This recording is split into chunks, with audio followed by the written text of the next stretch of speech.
اعوذ باللہ السمیع العلیم من الشیطان الرجیم من حمزہ ونفخہ ونفثہ بسم اللہ الرحمن الرحیم۔ آج کا ہمارا سبق تفسیر سورۃ الطور کی آیت نمبر 16 سے لے کے 31 تک ہے۔ تفسیر سورۃ الطور کی آیت نمبر 16 سے 31 تک۔ بات پیچھے کی جا رہی ہے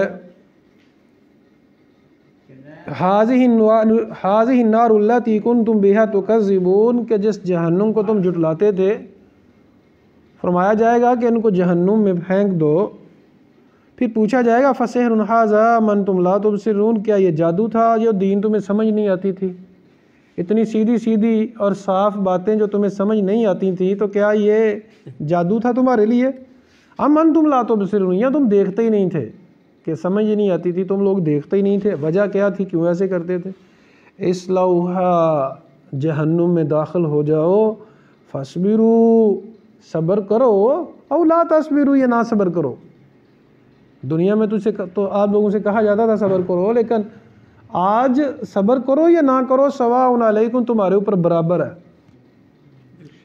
انما تجزون ما کنتم تعملون، تمہیں بدلہ دیا جائے گا، یہ جو بدلہ تمہیں دیا جا رہا ہے اس وجہ سے جو تم عمل کیا کرتے تھے، جو تم کام کرتے تھے اس کا صلہ تمہیں دیا جا رہا ہے، یہ بدلے کی صورت میں۔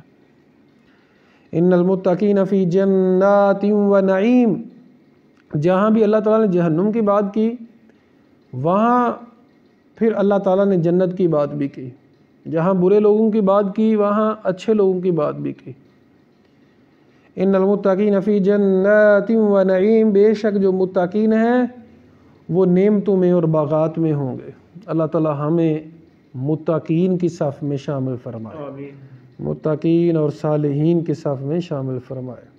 فاکہین بما آتاہم ربہم، وہ خوش ہوں گے جو ان کو ان کے رب نے دیا۔ ووقاہم ربہم عذاب الجحیم، رب ان کو بچائے گا جہنم کے عذاب سے۔ اللہ تعالی ہم سب کو جہنم کے عذاب سے بچائے، دنیا اور آخرت کی ذلت، دنیا اور آخرت کے عذاب سے بچائے۔ کلوا واشربوا ہنیئا بما کنتم تعملون، کھاؤ اور پیو ہنیئن، ہنیئن کا معنی ہوتا ہے خوب مزے سے، جی بھر کے بھی معنی ہوتا ہے اس کا، اور خوب مزے سے کھاؤ، بما کنتم تعملون، جو تم عمل کیا کرتے تھے، تمہارے اعمال کا نتیجہ ہے۔ تو عمل سے زندگی بنتی ہے، جنت بھی جہنم بھی، اعمال جیسے کریں گے ویسا نتیجہ ہوگا۔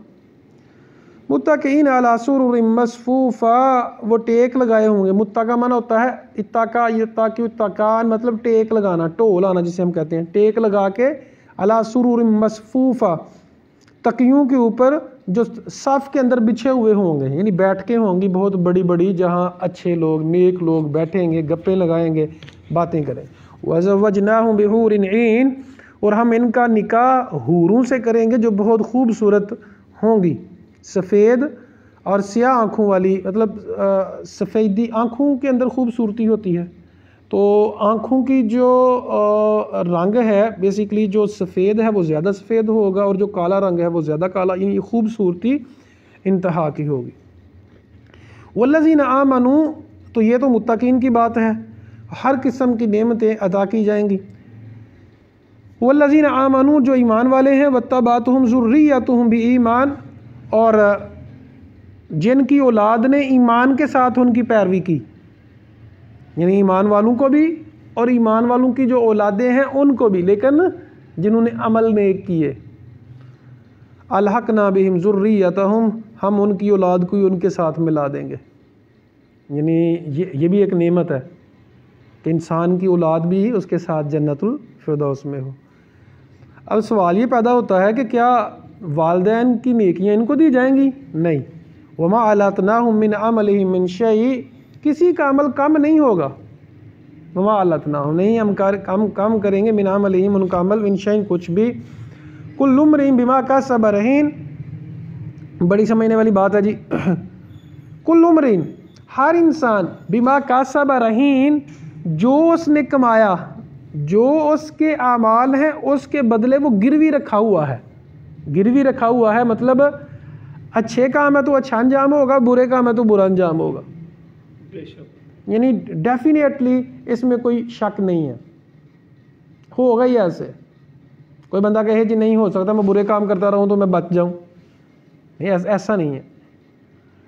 اگر کسی نے غلطی کر لی، کوتاہی کر لی، تو جب تک زندگی ہے تو پھر معافی مانگے نا، استغفار کر لے، معافی مانگے رب سے. تو ہر انسان جو ہے اپنے کیے کا گروی رکھا ہوا ہے، یعنی جس طرح کے اس کے اعمال ہیں اس کو اسی طرح کا بدلہ دیا جائے گا، دنیا میں بھی اور آخرت میں بھی دے گا اللہ تعالیٰ. تو اللہ تعالیٰ نے یہ جو فرمایا کہ اولادوں کو ساتھ کرے گا، تو ابن عباس نے اس کے فرمایا، تفسیر کرتے ہیں کہ اللہ تعالیٰ نے جو فرمایا نا کہ اللہ تعالیٰ مومنین کو درجات بلند کرے گا اور اولادوں کو بھی ساتھ کرے گا، کیونکہ اگر اولاد کو انسان نیکی پہ دیکھتا ہے تو انسان کو آنکھوں کی ٹھنڈک ملتی ہے، اور یہ بھی ایک نعمت میں سے ایک نعمت ہے کہ یہ بھی اللہ تعالیٰ کی طرف سے ایک بہت بڑی نعمت ہے. وَأَمْدَدْنَاهُمْ بِفَاكِهَةٍ وَلَحْمٍ مِّمَّا يَشْتَهُونَ، اور ہم انہیں پھل اور گوشت دیں گے جتنا میں اور جو چاہیں گے. وَلَحْمٍ گوشت، ما یشتہون جو وہ چاہیں گے. اچھا یہاں ایک بات تو یہ سمجھیے کہ پھل جو ہیں وہ صحت کے لیے بڑے مفید ہیں. دوسرا کئی لوگ یہ سمجھتے ہیں کہ یہ جو گوشت ہوتا ہے یہ انسان کی صحت کے لیے ٹھیک نہیں ہوتا، یا یہ کہتے ہیں کہ اس سے انسان جو ہے وہ اس کے بلڈ پریشر بڑھتا ہے، اور کیا ہے جی کہ اس سے کیا ہوتا ہے کہ انسان غصے والا زیادہ ہوتا ہے. حالانکہ ایسا کچھ بھی نہیں. اللہ تعالیٰ نے جو جنت کی نعمتیں کی ہیں وہاں بار بار گوشت کا بھی ذکر ہے، اور آج یہ سائنس نے ثابت کیا ہے کہ انسان جو ہے گوشت کے ساتھ کبھی بیمار نہیں ہوتا. مطلب وہ تو بات ہے نا، اگر کسی کو بیماری لگ جاتی ہے ولادہ، یعنی عام طور پہ اگر ٹھیک ہے تو گوشت، انسان ہے ہی گوشت خور. ہاں جو جانور ہیں حرام، ان کی جتنے بھی جانور دیکھیں، جو درندے ہیں نا، درندہ قسم کے جانور سارے حرام ہیں، سارے درندہ قسم کے جانور وہ سارے حرام ہیں. تو بکری ہے، بکری نے کیا لڑائی کرنی کسی سے، وہ تو خود ہی شریف ہوتی ہے. بکری ہے، بکرا ہے، ہاں جی، اور اونٹ ہے. یہ جنت کا جانور ہے؟ نہیں، میں دنیا کی بات کر رہا ہوں، دنیا کے میں گوشت کھانے کی. یہ جنت سے جانور ہے بکری ہے؟ نہیں، اس کا جنت سے آیا ہے. اگر تو آپ اس کی بات کر رہے ہیں جو ابراہیم علیہ السلام کو بکرا عطا کیا گیا، مینڈا، بٹ وہ تو ذبح ہو گیا تھا نا، اور اس کا مطلب ہے وہ قسم دی گئی تھی. اب وہ تھی جنت کی ایک قسم، اللہ تعالیٰ نے کہا یہ لو تمہارے لیے اسپیشل ہے، تم یہ ذبح کر لو، تو وہ تو ذبح ہو گیا. تو بکری کی قسم تو پہلے سے چل رہی تھی نا. یہ پہلی ہے.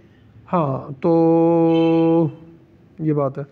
تو میں بات کر رہا ہوں گوشت کھانے کی، گوشت خوری کی. گوشت خور ہونا، گوشت کھانا یہ صحت کے لیے مفید ہے. ہاں کسی کو کوئی ڈاکٹر ثابت کر دیتا ہے کہ آپ کو یہ پرابلم ہے، بڑا گوشت نہ کھائیں، چھوٹا نہ کھائیں، چکن نہ کھائیں، مٹن نہ کھائیں، مچھلی نہ کھائیں، کچھ بھی، تو وہ اوائڈ کر سکتا ہے. لیکن اوورآل گوشت کا انسان کو فائدہ ہی فائدہ ہے. مطلب یہ اس کے بنا ہی اس کے لیے ہے. اللہ نے قرآن مجید میں ذکر کیا کہ یہ چوپائے تمہارے لیے بنائے ہیں، گوشت کھانے کے لیے، زینت کے لیے، مال کے لیے، دودھ کے لیے، یہ ساری چیزیں ہیں. یتنازعون فیہا کأسا لا لغو فیہا ولا تعثیم، وہاں کھیلیں بھی گئی. یہاں کھیل کا ذکر ہے. دنیا میں تو کھیل ہوتا ہے، تو میں تکرار، مذاق، کسی کی عزت اچھالی جا رہی ہے، اور غلط باتیں بھی ہوتی ہیں. لیکن یعنی جب شغل میلہ لگایا جاتا ہے تو غلط باتیں بھی ہو جاتی ہیں، لیکن وہاں شغل میلہ تو ہوگا، لیکن لا لغو فیہا ولا تعثیم، کوئی گناہ کی بات نہیں ہوگی، کوئی لغو بات نہیں ہوگی، بیہودہ بات نہیں ہوگی، اور کوئی گناہ کی بات. تعظیم وہ ایک دوسرے کے سے وہ چھینا جب ٹی بی کریں گے، یعنی کوئی پیالہ پی رہا ہے، کوئی دے رہا ہے، کوئی لے رہا ہے، یہ سب کچھ ہوگا، لیکن گناہ کی بات نہیں ہوگی، لغو بات نہیں ہوگی. وَيَطُوفُ عَلَيْهِمْ غِلْمَانٌ لَهُمْ، اور بچے جو ہوں گے ان پر وہ خدمت کے لیے وہ چکر لگا رہے ہوں گے. کأنہم لؤلؤ مکنون، وہ ایسے بچے ہیں خوبصورت جو چھپائے ہوئے موتی ہیں. اچھا یہاں اب یہ جو بچے ہیں یہ کون ہیں؟ یہ جو ہمارے بچے فوت ہو جاتے ہیں دنیا میں تو یہ تو جنتی بچے ہوتے ہیں. تو کیا ان کے بارے میں کیا یہ بچے ہیں وہ؟ تو دیکھیں رائے تو دو ہیں. یہ بھی کسی محدثین نے کہا ہے، علماء کا یہ موقف ہے، لیکن جو زیادہ راجح بات معلوم ہوتی ہے کہ چونکہ جو انسان ہے نا، انسان جو بیسیکلی یہاں آ کے اپنا پیریڈ پورا کرتے ہیں، یہ بھٹی سے یہ جو دنیا نا زندگی نظام یہ بھٹی ہے، اس بھٹی سے گزرتے ہیں، وہ سارے کے سارے جوان ہوں گے، چاہے وہ بڑھاپے میں مرا چاہے بچپن میں مرا، جو بھی ہے یہ اوورآل اصول ہے۔ اب یہ جو بچے ہیں یہ اسپیشل پیدا کیے جائیں گے کہ حدیث کا مفہوم ہے جہاں سے نکلتا ہے کہ وہ بچے اسپیشل پیدا ہی کیے جائیں گے خدمت کے لیے، جنتیوں کی خدمت کے لیے۔ اب کتنے ہوں گے اللہ جانتا ہے، لیکن وہ اسپیشل بچے جو ہوں گے وہ خدمت کے لیے پیدا کیے جائیں گے، خوبصورت، ایسے جس طرح موتی ہیں چھپائے ہوئے، موتی بھی کون سے جو چھپائے ہوئے ہیں۔ وَأَقْبَلَ بَعْضُهُمْ عَلَىٰ بَعْضٍ يَتَسَاءَلُونَ، وہ ایک دوسرے سے سوال کریں گے، قَالُوا إِنَّا كُنَّا قَبْلُ فِي أَهْلِنَا مُشْفِقِينَ، تو کہیں گے ساتھ کھیلتے کھیلتے کہ ہم اس سے پہلے ڈرا کرتے تھے، دنیا کو یاد کریں گے کہ آج ہمیں یہ جو ملا ہے، شکر ہے کہ ہم نے دین کے اوپر عمل کیا تھا، ہم نے اللہ کیا تھا، ہم نے ظلم و زیادتی ستم نہیں کیے تھے، تو آج ہم جنت میں ہیں۔ ہم ڈرتے تھے کہ اللہ تعالیٰ ہمیں کہیں عذاب سے دوچار نہ کر دے۔ فمن اللہ علینا، اللہ نے ہم پہ احسان کیا ہے، یعنی بدلہ نہیں دیا نیکی کا بدلہ، بلکہ احسان کیا ہے۔ یاد رکھیں کوئی بھی انسان جنت میں نہیں جا سکتا مگر رب کی رحمت کے ساتھ۔ صحابہ کرام نے پوچھا یا رسول اللہ صلی اللہ علیہ وسلم کیا آپ بھی رب کی رحمت کے ساتھ جنت میں جائیں گے؟ تو حضور نے کیا فرمایا صلی اللہ علیہ وسلم نے؟ جی ہاں، میں بھی رب کی رحمت کے ساتھ ہی جنت میں جاؤں گا۔ تو فمن اللہ علینا، اللہ نے احسان کیا ہے ہم پہ، وَوَقَانَا عَذَابَ السَّمُومِ، ہمیں زہریلی لو کے عذاب سے بچایا ہے۔ اِنَّا كُنَّا مِن قَبْلُ نَدْعُوهُ، بے شک ہم اللہ ہی کو پکارا کرتے تھے، اللہ ہی سے دعائیں مانگا کرتے تھے۔ انہ البر الرحیم، وہ اللہ تعالیٰ جو ہے وہ احسان کرنے والا ہے، یہاں بر کا معنی احسان کرنے والا اور رحم کرنے والا ہے۔ فذکر، اب یہ دونوں جہان، اس جہان کی خبر دے دی کہ یہ ہوگا، پھر اللہ موضوع بدلا جا رہا ہے کہ ان کو نصیحت کرتے رہیں، سمجھاتے رہیں۔ فذکر، نصیحت کریں، فما انت بنعمت ربک بکاہن ولا مجنون، یہ جو آپ کے اوپر الزام لگاتے ہیں کہ آپ کاہن ہیں یا مجنون ہیں یا دیوانے ہیں، اس طرح کی باتیں، تو آپ بس نصیحت کرتے رہیں۔ فما انت بنعمت ربک بکاہن، آپ کاہن نہیں ہیں، ولا مجنون، اور مجنون بھی نہیں ہیں۔ ام یقولون شاعر نتربص بہ ریب المنون، یا وہ یہ کہتے ہیں کہ ایک شاعر ہے جسے پہ ہم زمانے کے حوادث کا انتظار کرتے ہیں۔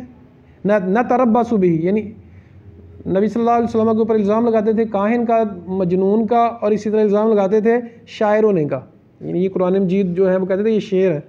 تو نتربص بہ ریب المنون، کہ ہم زمانے کے حوادثات کا انتظار کرتے ہیں ان پہ، کل کہہ دیجئے تربصوا، انتظار کرو، ٹھیک ہے، زمانے کا انتظار کر لو، وقت کہتے ہیں نا وقت پہ بتائیں گے، وقت کا انتظار کر لو، فإنی معکم من المتربصین، ہم بھی تمہارے ساتھ انتظار کرتے ہیں کیا حشر ہوگا۔